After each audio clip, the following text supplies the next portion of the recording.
Welcome to the show. Welcome to Guild. I'm Bubba Gaddert.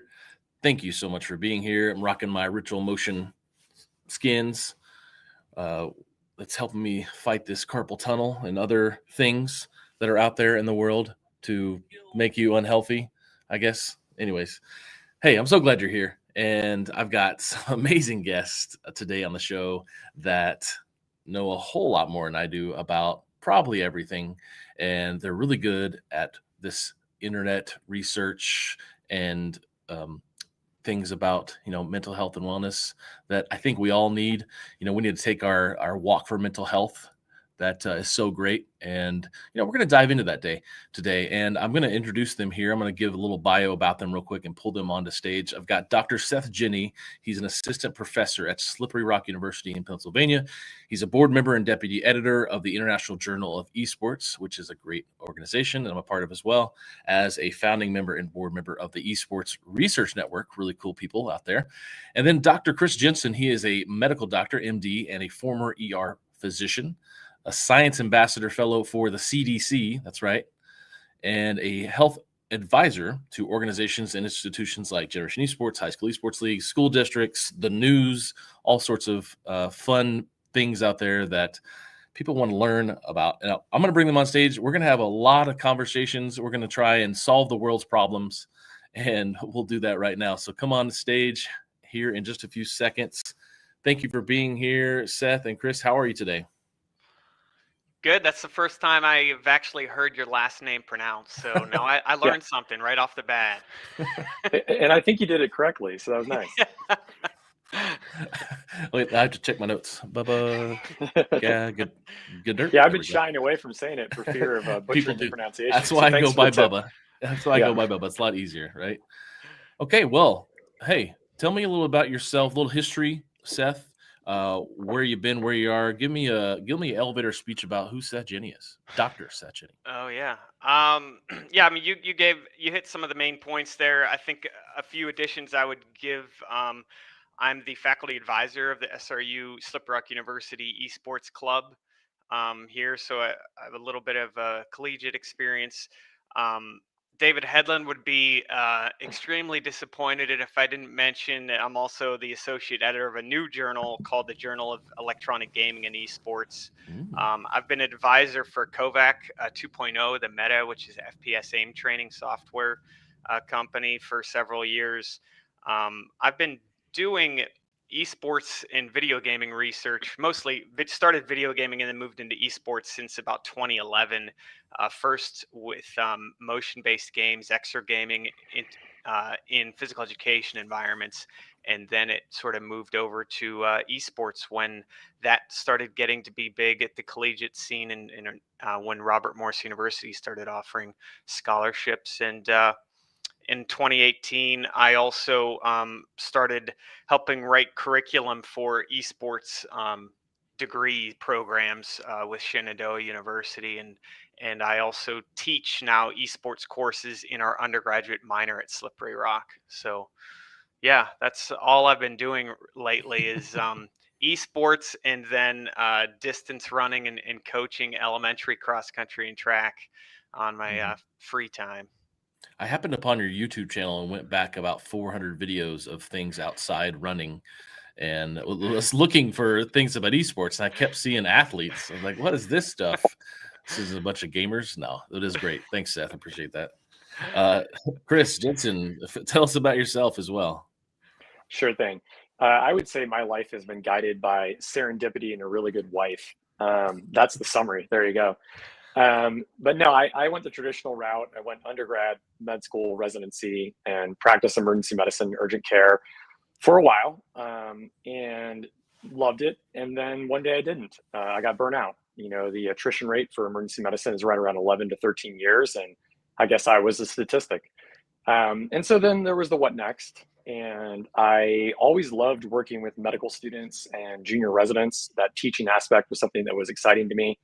So I transitioned with the goal of creating a consulting firm, but knowing that I should probably try and find a niche. So I saw the potential for public health issues and education, and I thought to myself, go teach for a while. not at the level that Seth has done, but I taught high school science. And so I would like to say I was in the trenches. And that allowed me to see school in a completely different light. And so, yeah, I went from ER to classroom teacher to now health advisor. And I've been working as a health advisor for the last really 5 years. And I support public health initiatives in schools way before we even knew what COVID stood for. And that's kind of become my passion project. Things along the lines of student mental health, staff exhaustion, child neglect, other popular topics like vaping and certainly operational considerations for COVID. And so that's kind of the niche that I fell into and the niche that I love. And most of that is motivated by the fact that I have 2 girls of my own going through the public education process. And not going to lie, I'd like it to be smoother and better supported for them. Yeah, that's great. I've seen some of when you talk about how you've helped out in the public sector in health consulting, some of the videos and broadcasts you've done around vaping and stuff in schools, which I know has been a big topic. And I honestly don't hear about it anymore because I'm not really in the space. And yes, in the trenches, yes, Seth and I are in the college space, in the high school space. Yeah, that's dealing with people and parents and booster clubs and all sorts of stuff when college is just like, hey, you guys are awake. Okay, that's good. You're here. So, yeah, the thinking about mental health and wellness and what we're talking about today, Chris, that vaping segment that was happening, I don't know if you're still doing that and still kind of advising on that side, but I mean, you were hitting it heavy. What was that like? What was the responses from parents, from administrators when it came to those jewels coming out and it was all the talk and all the rage? How'd that go? It actually was shockingly favorable. And while we expected parents to jump on the bandwagon of anti-vaping or, do you really know what you're getting into? Why I say shockingly favorable is kids. I think when kids were actually presented the facts in a non-judgmental way, but just like, hey, let's just sit down and talk. I'm not here to judge you. I'm not your dad. Do you know what you're inhaling? Do you know what they're telling you? Here's what they're advertising, but here's the reality of what you're doing. And by the way, this whole initiative started in a backhandedly brilliant advertising scheme. They created the false pretense that there was a smoking issue in teens. There wasn't. Hey, vape to make your lungs better. Why? No one's using cigarettes anymore. And I won't dive into that. But the point is, I think when kids got information and saw how they were a pawn in a money-making scheme, that hit them at home. And suddenly it was almost a us versus them mentality, which is a great way to respond, as opposed to you shouldn't be. Just giving kids facts and saying, here's what you need to consider when you make your choice. Oh, by the way, do you know they're profiting from you? And they created this niche in space, and here's how they did it. And the jaws dropped on the kids. And I'm like, go back and look at your Instagram feeds from around this time. And, it was an interesting way to deal with America's youth and get feedback from them. And I'm sure I seemed like the old dude in the room, but, that's a casualty of life. But in general, I've always enjoyed working with young adults. I think to make effective change, you got to treat them like adults. Some are ready for it, some are not. But to give them a chance, that's where you have to go. And I think kids really actually do care about their health. The more they can understand the thought process behind guidelines and rules and participate in creating that framework, then the more they're going to buy into it. We all remember being 16 when someone told you not to do something, that's exactly what you went and did. But when you can sit down and have a refreshing discussion about, hey, do you realize this is going on in the world? What do you think? What do you think we should do? They almost come to the conclusion that adults do, or older adults, I should say. Well, I appreciate that. I wish you could have called me and I could have done my Chris Farley, Matt Foley impression about not doing drugs or smoking or something on those stages. That also would have been highly effective. Yeah. Seth, when I think about mental health and I think about those YouTube videos where you're doing a lot of, I guess, track and field or running and long distance and stuff, what kind of factors are there? I talked about taking the mental health walk earlier. But when we think about mental health and wellness, how is that really beneficial? What can you tell people out here why exercise in the outdoors is a very important thing for people? Yeah, obviously you have all of the exercise, physical benefits of going outdoors, of participating in physical activity, and then particularly in a youth sporting environment, you get all of those social and emotional benefits from connecting with other people. Similarly to the gaming environment, where I know I don't want to get too far ahead, but when you have built a sense of community around a common interest, so whether that's online gaming or whether it is, um, I coach elementary cross country and track, where kids are wanting to be there and they're having fun and they're making friends, and it goes beyond just what we're doing there, but they're culminating friendships and life skills beyond what we're teaching them at practices.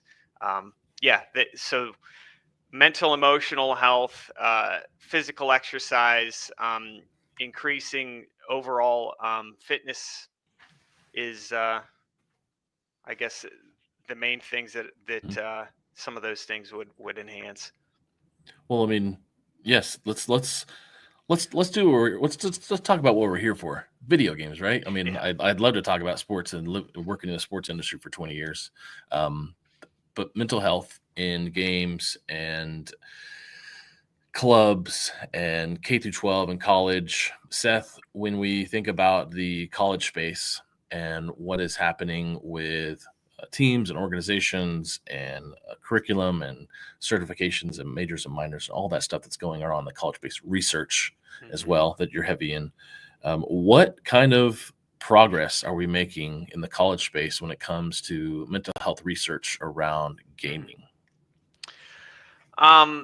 So some of the early research, actually, we just published 2 papers in the International Journal of Esports. They're open access, so if you go Google it, you can find those articles, and you don't need to pay any money to view the articles.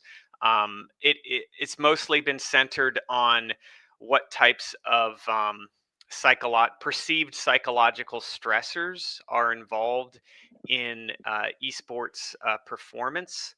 And then there is a significant number of studies that's focused on gaming disorder, gaming addiction, and some of the potential ramifications of that. A lot of them is focused more on the gambling side of esports, with addiction to gambling, as compared to actually being addicted to playing video games. There's some research on that, but there's a lot in the fantasy esports gambling side of it. But if you dig into the research, there's a lot of people on both sides of the coin when it comes to how addictive are video games. And I think you have to understand the sample of the study. So, you know, some of the definitions of gaming disorder is where gaming is prioritizing some of your main life activities in an unhealthy way, right? That's sort of a general way to say it. Well, that gaming is taking priority. You would have to, if you're looking at professional players, then certainly if that's their vocation, if that's their job, then it needs to take priority over social activities and things like that. You couldn't look at LeBron James and say that basketball isn't a major priority in his life.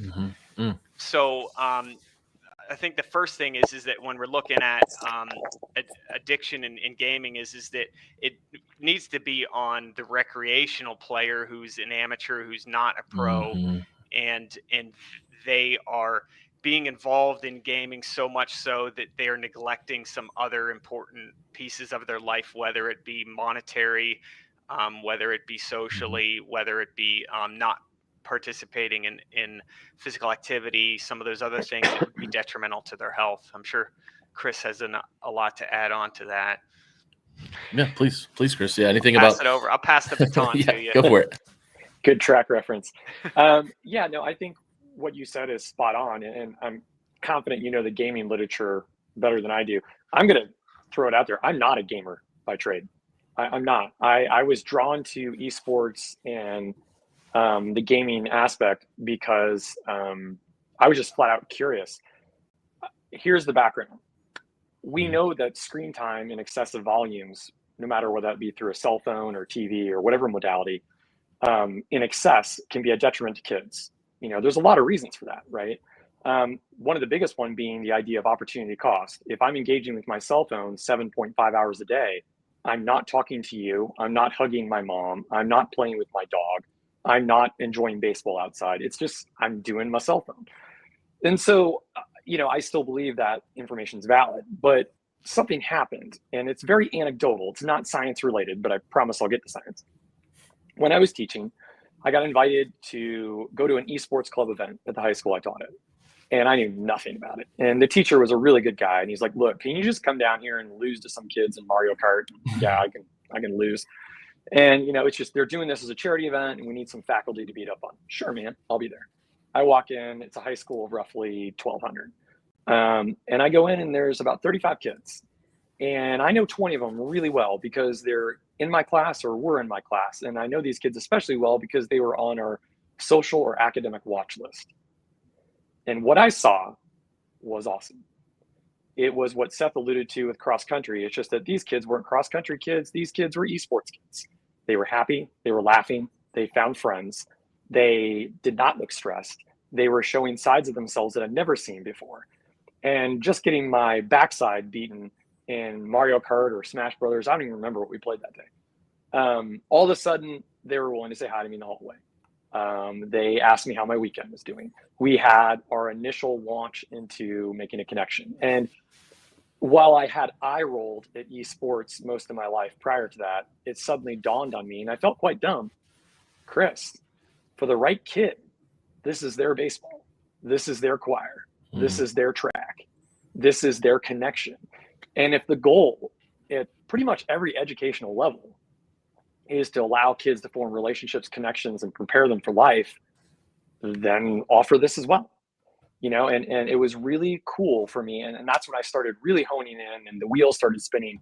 Oh, wait, there happens to be a lot of kiddos at this particular cohort. I wonder on a larger scale if that's true as well. Are we attracting kids that don't fit in other opportunities in schools right now? And if we are attracting those kids, what can we do with them? Because that's a gift. If kiddos that are in need of support and help that can't find it elsewhere finally found it, let's jump on that and not just offer the club or the opportunity, but let's do something proactive with it. And one of the things that I thought as a layperson who knew nothing until I started reading a little bit more about esports is, well, it's just kids playing games. Well, it could be that, or in the right setting in an education venue, you can create a data-driven curriculum that supports mental health, that looks at the potential vulnerabilities of kids in general right now, Gen Z across the board, as well as accentuated vulnerabilities in kids who like to gravitate to gaming. And why not write a curriculum of social emotional learning that targets those kids where they're at? And so I did a 180, and all of a sudden it was like, okay, if a kid wants to play video games, they're going to do it. Instead of them going home to their basement, why not support it at school, normalize it, give them the tools they need, create friendships. And all of a sudden it just started clicking in my brain. And I was like, I would like to learn more about this. I would like to see if this has the potential I think it does. I love the 180 term. That's a definitely a thing I love hearing and seeing. Seth, you have something to add? Yeah. I've read a few sort of case studies. Definitely a lot more large scale studies need to be done on this, but some that come to mind are from the British Esports Association, where they've reported adding some club-based esports teams at some of these, high school level schools, that they have tracked increased attendance from these students because it's sort of that extracurricular where they had mandatory requirements on coming to school on time and attendance. So increased attendance as well as reduced behavior issues with some of these students after they've added esports, because now all of a sudden they were motivated and wanted to be there because they had to be there to go to esports club after school. And, so you get some of those tertiary benefits of extracurriculars from having, esports, just like you would for some of these other sports where you have the motivating factors, and more research needs to be done on some of the the other benefits of esports at the high school level, such as, teamwork and those things that are really hard to objectively measure, like how good of a person you are at communicating and working well with others and things like that. But tracking attendance and tracking behavior issues are two objective things that have early evidence has found that adding those programs can assist with. Yeah. Well, this is perfect. This is why I brought you guys together, because I know where your expertise lies, Seth, in the collegiate space. And I know, Chris, where your expertise lies as well in the high school space. And it's fun because we can connect the dots. And if you're just chiming in, if you're just checking in here, we're talking about mental health and wellness. We're here with Dr. Seth Jenny and Dr. Christopher Jenson. And we've already talked about gaming addiction, which if you're watching in the next few weeks, I'll have something out that I put about gaming addiction and disorder that I did last year with a 90-day fast from video games, which you'll see with Game Quitters and Camadare. But we've already talked about stuff like that. We've talked about mental health in schools as well as belonging. I think it's great. This is why this is why I introduced you guys, because the research you're doing on both sides, both Chris and I are collaborators on some other curriculum in the high school space that help bring some of that data about attendance and participation and GPA in the States here. And man, when I think about the things that are happening in the high school space, I see the curriculum writing, the certifications going out through some of our partners, and then the college space. I know, Seth, you were working on list of getting people together of schools that were doing some form of gaming or esports certificate or minor or coursework. And this is exactly why I brought you guys together, because there's some collaboration that I'd love to see in the future and some sharing of knowledge. And Chris, when we're thinking about the high school space, Seth mentioned some of those data points that we are all too familiar with in the high school space. What other things in the high school space around the research that you've seen or you've done or you've been a part of that we need to know when it comes to gaming and esports clubs? Sure. Well, right now there's an ongoing study that's being conducted in 2 phases, and that's being fostered through Generation Esports. And really, the study was shaped by Dr. Christy Custer, Dr. Michael Russell, who wrote an initial curriculum for esports, and then myself, I piggybacked onto their brilliant ideas. And long story short, what we looked at was kind of the question that I think Seth and I wonder about together, which is, if you've got those kids in that space and this is what they're gravitating towards, certainly it looks outwardly like you're making a potential difference in their life by forming relationships and giving them connections, and you have the opportunity to develop these kids like you would develop them in the teamwork aspect and resiliency of basketball. And so how do we do that? And Seth said something that I agree with that's really bright. It's good research can be qualitative, but it's also nice to have some quantitative numbers, because math is math and it doesn't lie. And so one of the things that we looked at was in phase 1, okay, let's go to gamers.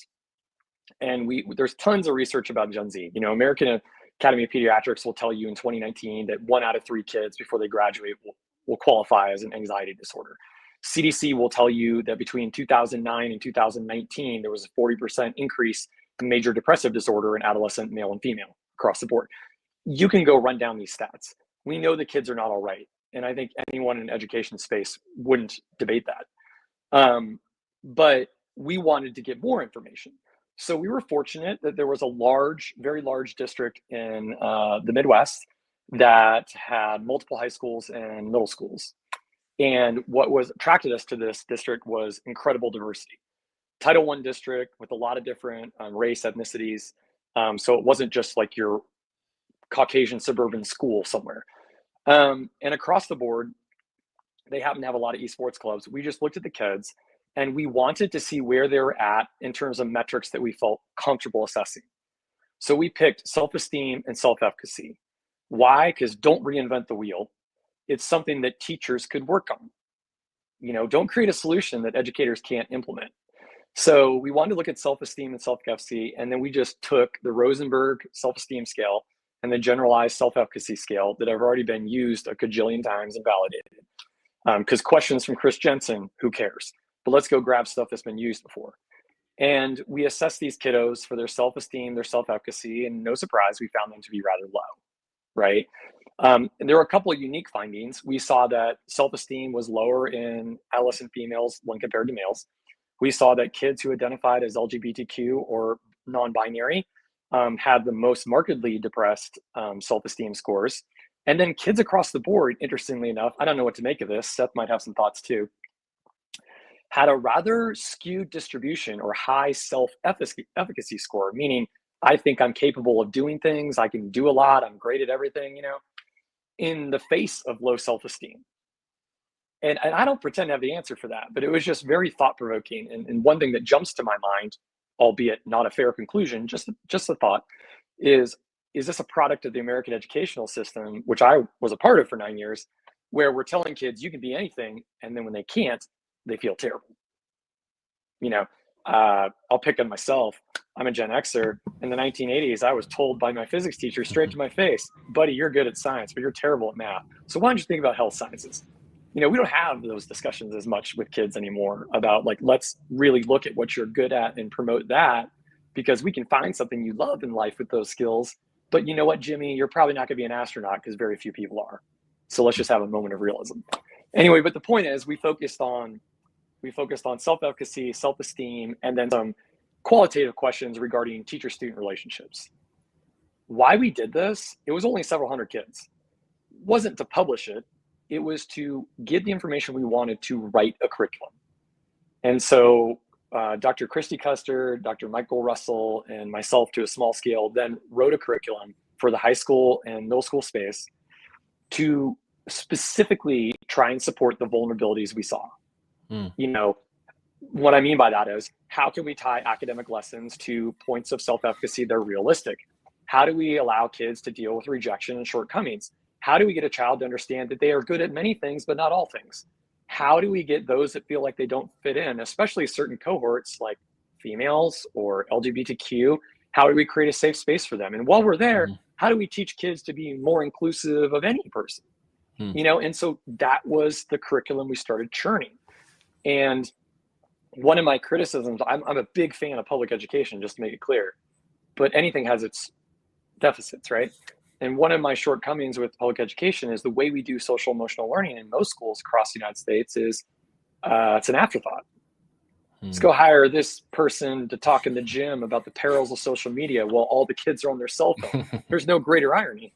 And so what we were trying to do was, could we use esports, a relatively new kind of clean slate, to write a curriculum that would support the vulnerabilities we saw in kids, right?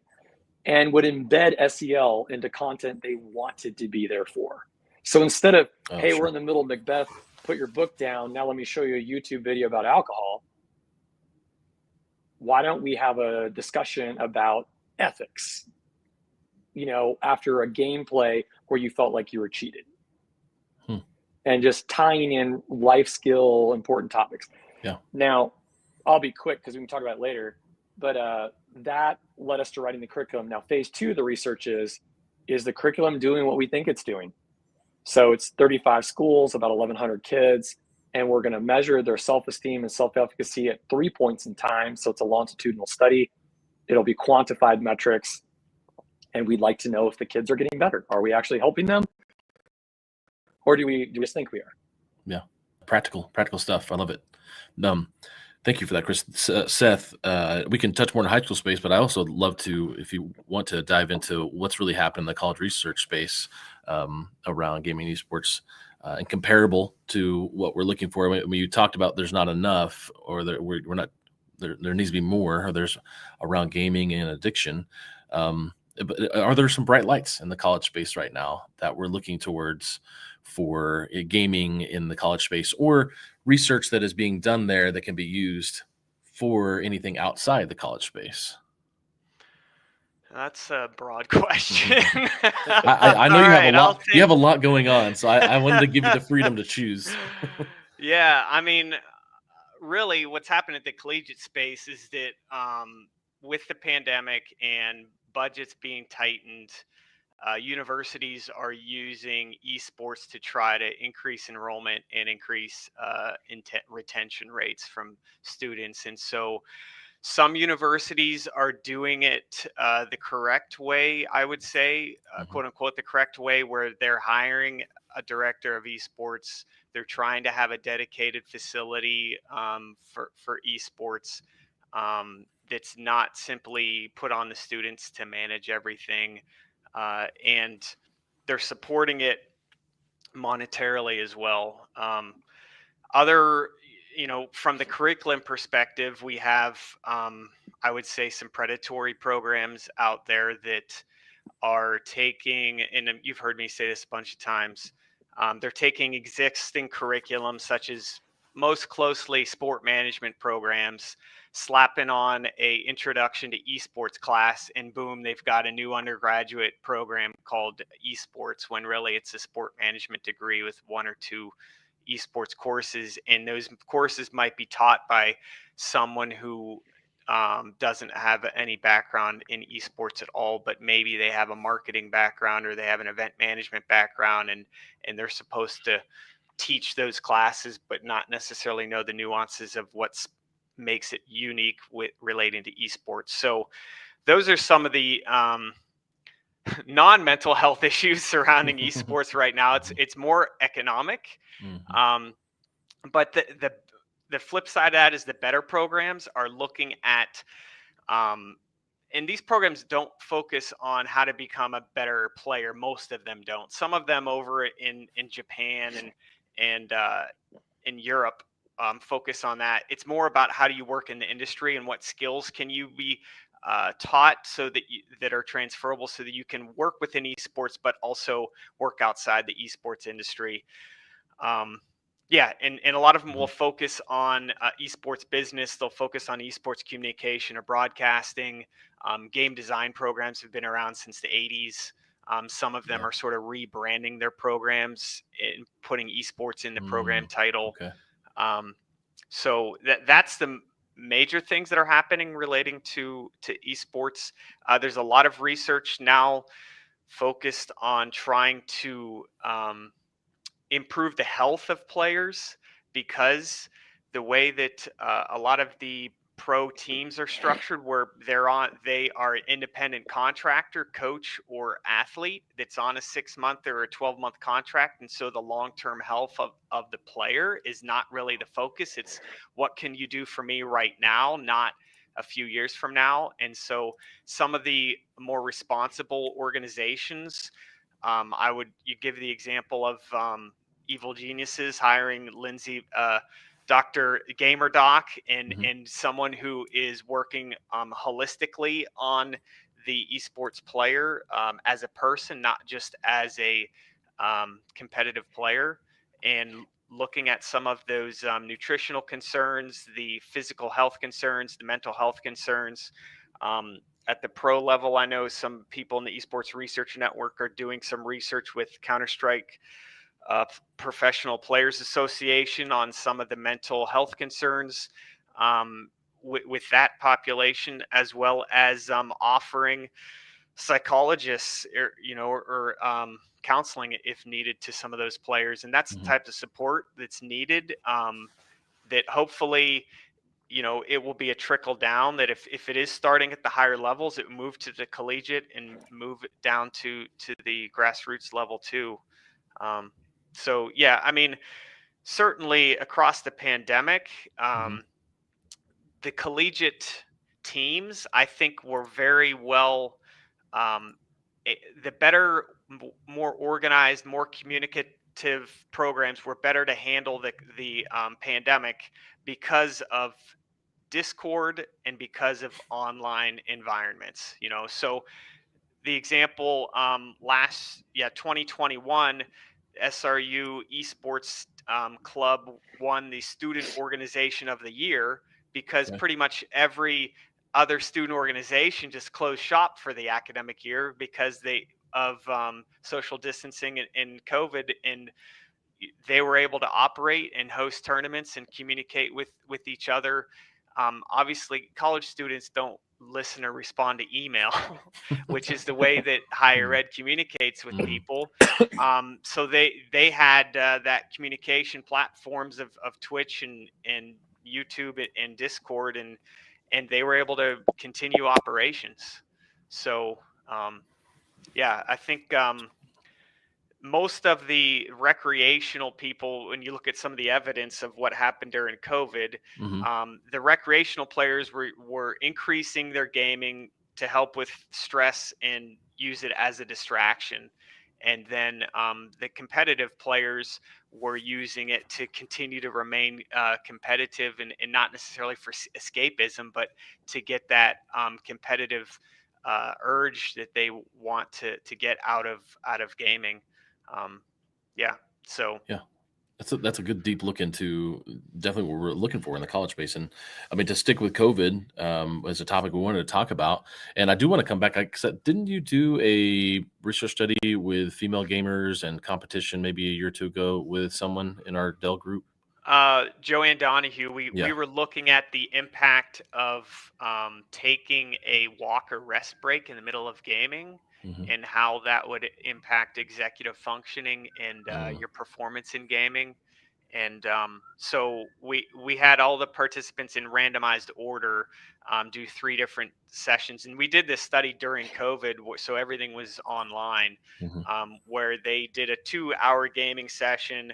They had another session where they did an hour of gaming, 6-minute walk, another hour of gaming, and then the last session they did a 6-minute complete resting supine, laying on their back break. And we were looking at executive function changes as well as performance in that, and we found that the gaming performance metrics didn't change. So some people will think that if I take a break, I'm not going to play well again.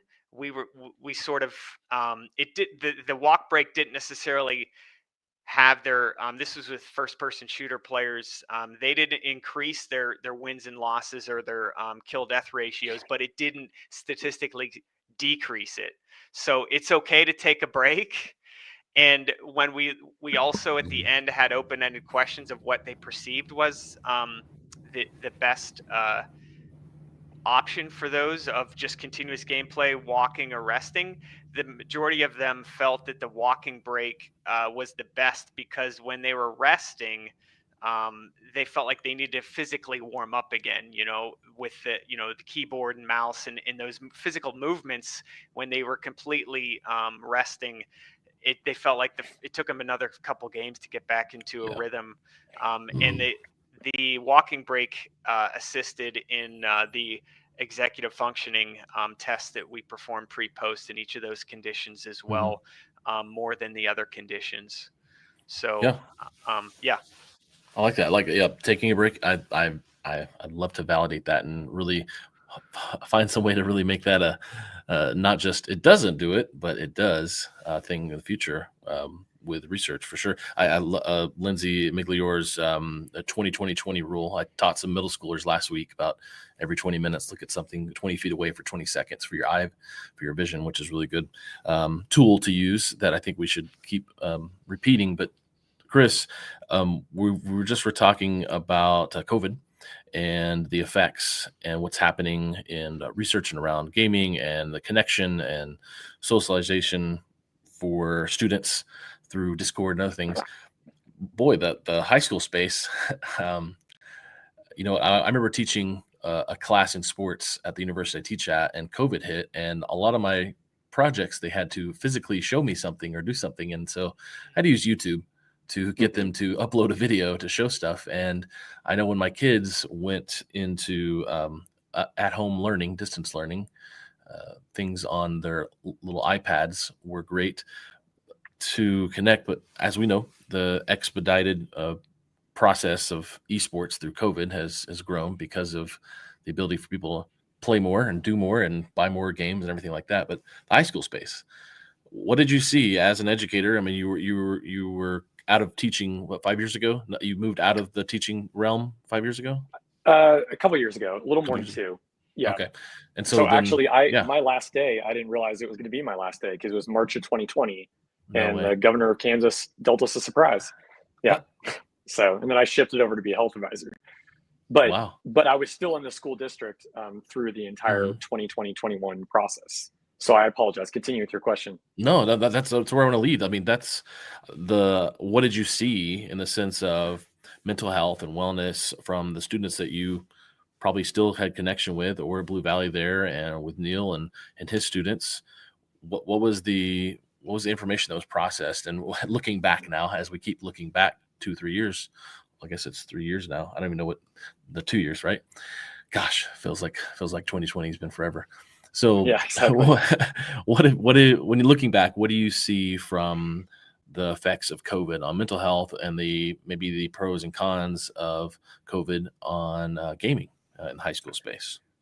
Yeah, I'll try to get to all that. Let me see if I can do it systematically. So COVID, we knew that mental health was a concern. Like I rattled off those two statistics from the American Academy of Pediatrics and CDC earlier about a pervasive decline in adolescent mental health from 2000 to 2019.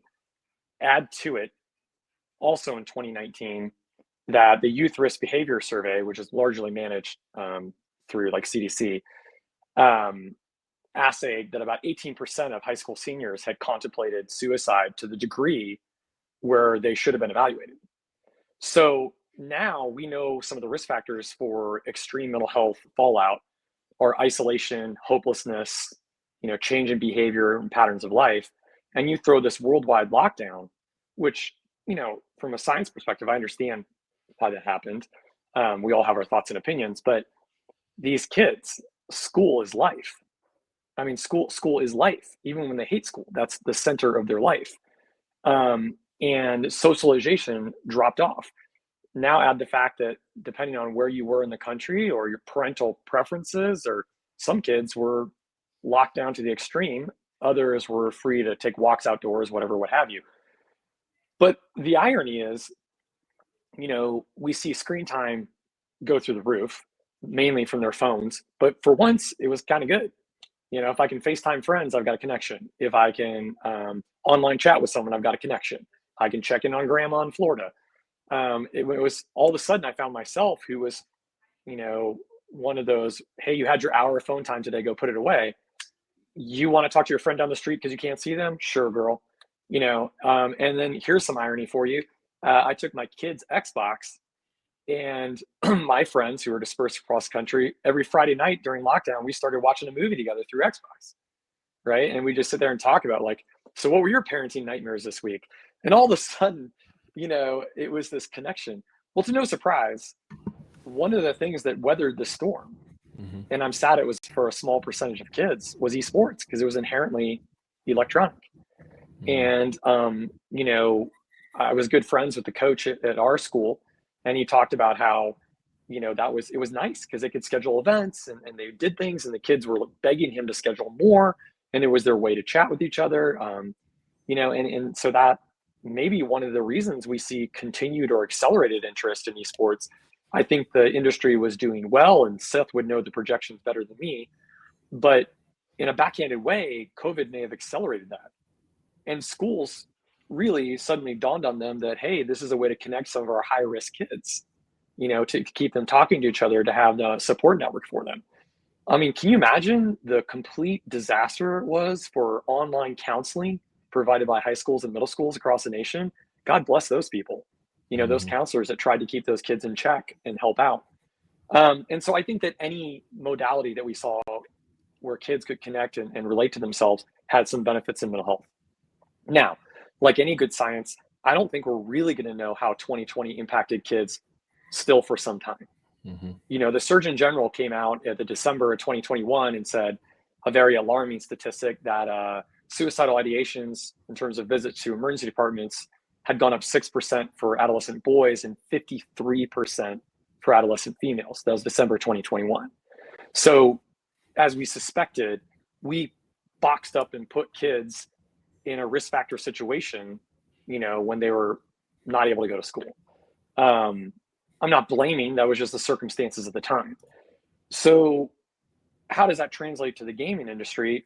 Well, I think it was a really nice yet unfortunate case study where not all kids are going to play games, but a lot do. And for some kids, that may be their strongest interest. Some kids were still outside throwing a baseball with their dad, but for some kids, that's what they wanted to do. And if that gave them an opportunity to connect, have relationships, not feel isolated on an island, and support each other, that really demonstrated some of the benefit. I am excited in the study that we're doing now to see if the curriculum pans out with the positive benefits we think it will. We have some round 2 data in. We've seen an increase in self-esteem, although self-efficacy has held about the same. Self-esteem has gone up, and then relationship scores with teachers has also improved. We obviously hope at point 3 or round 3 in time it increases further. I would have to believe that if the study, when it's completed, demonstrates that and is statistically relevant, combined with the anecdotal facts that we've heard from teachers, ironically, the kids I worried about the least were my esports kids because they were still meeting multiple times a week and talking to each other. How do you do online baseball? How do you do online cross country, right? Sure. And Seth and I love to run. I'm pretty amateur at it, but if you told me I can't go run and that's my outlet, or I can go run, but I can't run with my friends. Well, why do I like to run? To be with my friends. I would have to believe that esports, offered a great support network for certain kids. And a lot of those kids, ironically, or I shouldn't say ironically, whatever the right term may be, didn't have other connections in high school. Great. Yeah, and that's a good segue. I was actually, as we wrap up here, I wanted to kind of find out a little bit more about what research that's coming up that you're working on. And you talked a little bit about it, Chris. And Seth, I wanted to see if there's any research or data or studies that you're working on in the gaming and esports space specifically that are coming up that you're working on. I mean, you're in like 15 different research orgs, so there's got to be at least one that you can talk about legally, I guess, when it comes to gaming esports, right? Yeah, let me add on to what Chris just mentioned. I think some of the ramifications of COVID is, some of the data points is where more than half the kids increased their gaming time than pre-COVID. And if esports is used as a coping mechanism for stress and passing time and, being bored from it, are we still getting, the recommended 60 minutes of moderate to vigorous physical activity every day? And if we're not, because potentially screen time is being replaced by gaming time, which, there's evidence to support that, then parents and or teachers and or community needs to take charge of that. I think just with any type of addictive behavior, and I'm not saying that gaming is addiction for everybody, but it can be for some. It needs to be done in moderation. And what I do as a parent myself, I have a 10-year-old and a 12-year-old. The 10-year-old in particular is an Among Us type freak. He's always wanting to be on there, and every day that my kids get 30 minutes of gaming. If they want to earn more than that, they can. And we're fortunate enough to live in a neighborhood where they can safely go outside and bike or run in our neighborhood. But they get 15 more minutes if they go out and bike 2 miles, or if they go out and run 1 mile. Those are both equated to 15 more minutes of screen time. And yesterday my 10-year-old did 3 miles. He did like 2 miles, then he took a break, and they did another mile of running, and then he went out and biked another 2 miles because he wanted to continue to get back on the computer. And I think that those are the types of things that need to be built into it, is that how are you using gaming to the benefit of the individual? And in this case, it's to help increase physical activity. In the school space, it's, the curriculum Chris is writing is to how do we capture the attention of these students in a positive way and something they're interested in, and sort of sneakily teach them other types of skills beyond what they aren't really realizing it. And that's what esports can do, both in higher ed as well as K through 12. So I know I didn't answer your question, but it's okay. No, we'll get to that. I'm just going to write down some new items for the star chart at home real quick on how they can earn points. Yeah, Seth, I think that's really extremely well said, and I appreciate the fact you brought that up. I think, you look at any other physiologic process of the human body, and moderation is key, right? And so why would it not be with mental health or the impact of gaming? And my kids, oh my gosh, they roll their eyes, but they are now used to the same thing. Like, what did you eat today? How did you sleep? And what was your activity? You choose all that, but I'm just asking you, girl, what are your answers for those three things? And I think everything has to be done in balance. But in the same way that I would not tell a kid in track, you're going to get better, or it's good for you to run 10 hours a day. No, it's not. The same way we tell kids it's not good for you to game 10 hours a day. So I appreciate what you said, Seth. I think it's spot on and a very important fact to bring up. Well, and because we do elementary cross country in the fall, in summer, and then track in the spring, I've gotten parents, hey, when are we doing indoor track? And I'm saying, listen, I don't want a third grader doing the same sport 12 months a year. Like, go swim, go do these other sports. You're going to learn other types of skills that are going to make you a better athlete in the long term than trying to this whole idea of sport specialization. Like, I wouldn't want somebody looking at themselves as I'm fifth grade and I'm an esports player and that's all I'm going to do 12 months a year. I mean, it goes into that. There's physiological reasons as well as mental health reasons and burnout that you don't want somebody doing the same thing 12 months a year. Yeah. Well, Bo Jackson did ballet, guys. So I'm sure he was good at that too. Yeah, I'm sure he was pretty good at that. And then baseball, right? So or something. Yeah. Well, Seth, if you want to wrap up with any new research you were thinking you wanted to cover or just mention. Most recently, I'm working on a systematic review of some of the literature on the impacts of exercise on esports performance. And we found 6 studies, and most of them are correlational, where 4 of them are here's the fitness level or how often these people exercise, and then we ran those studies ran statistics on what's their ranking in game. And that's weak evidence because it's not an experimental study such as the one I talked about before, of a direct controlled experiment where you're looking at the impacts of exercise.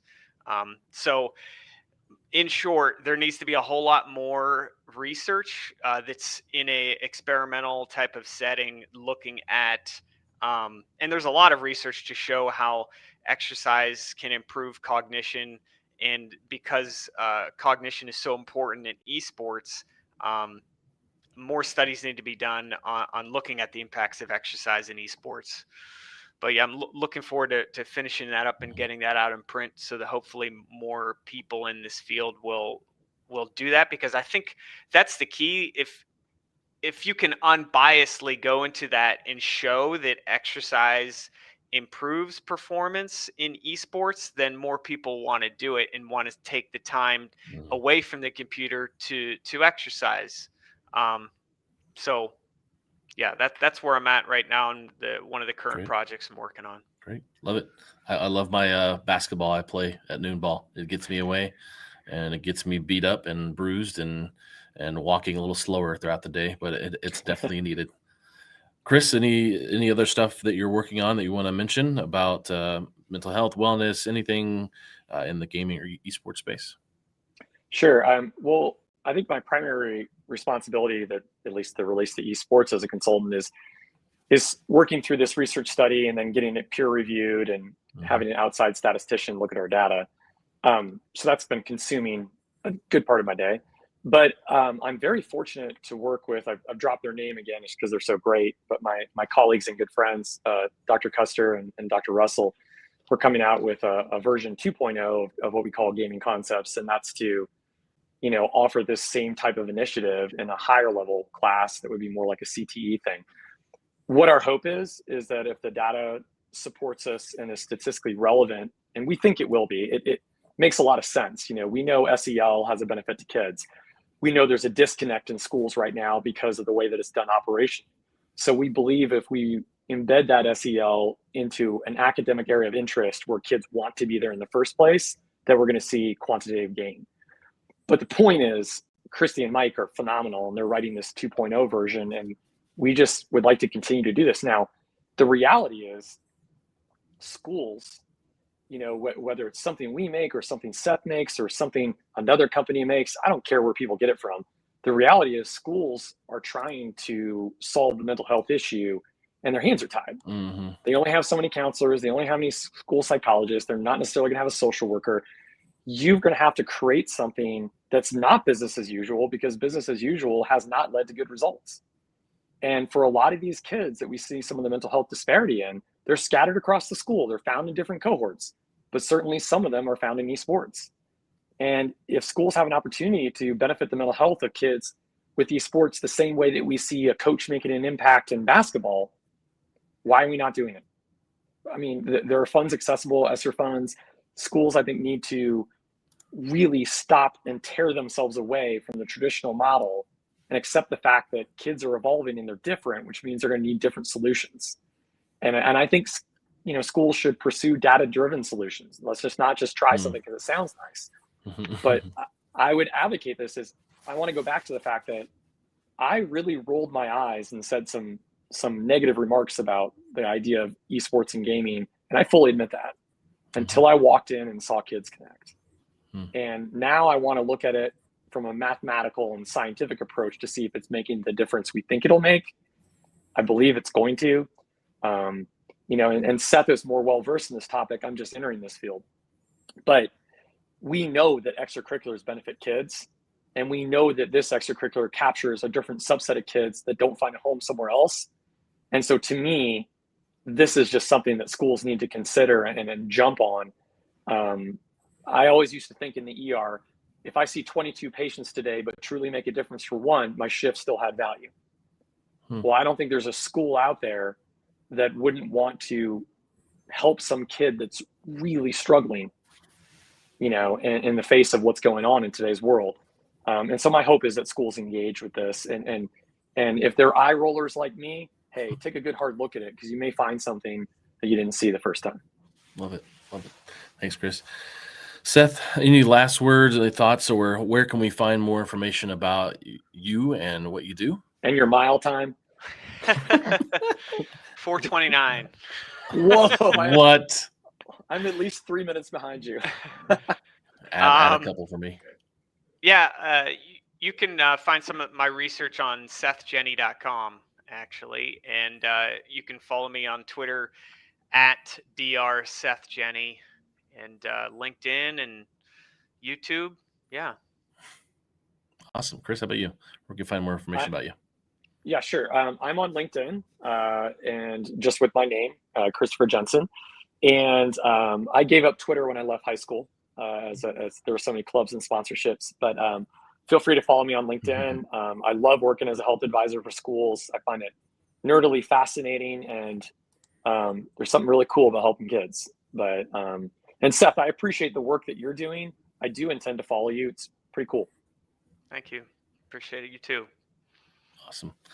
Well, thank you, gentlemen, for being here. This has been great. I learned a ton, as I knew I would. Hopefully I can watch this back a few times now and process it a little more, and share this information out there and get some more relevance and more information for people who need to know what's going on in the esports space when it comes to mental health and wellness and gaming and research. So, gentlemen, I'm going to catch up with you guys on email here later today. And so I thank you so much for being here. I'm going to finish up and wrap up, but I appreciate you guys. Thanks so much for being here. Thanks for having me. All right, yeah, thanks. It was a pleasure. Yep. Thank you, guys. Well, thanks so much for being here. It was great. This was an amazing opportunity to talk to some experts in the field that I hope you learned a bunch, as I did. And definitely watch us back. We'll put it on YouTube as well later, where you can check it out and write some notes. If you didn't write some notes today, feel free to ask any questions to Dr. Seth Jenny or Dr. Christopher Jenson, LinkedIn, or Seth for Twitter. But thank you for being here. We really appreciate you. We'll have more shows like this on Guild, and we'll see you later.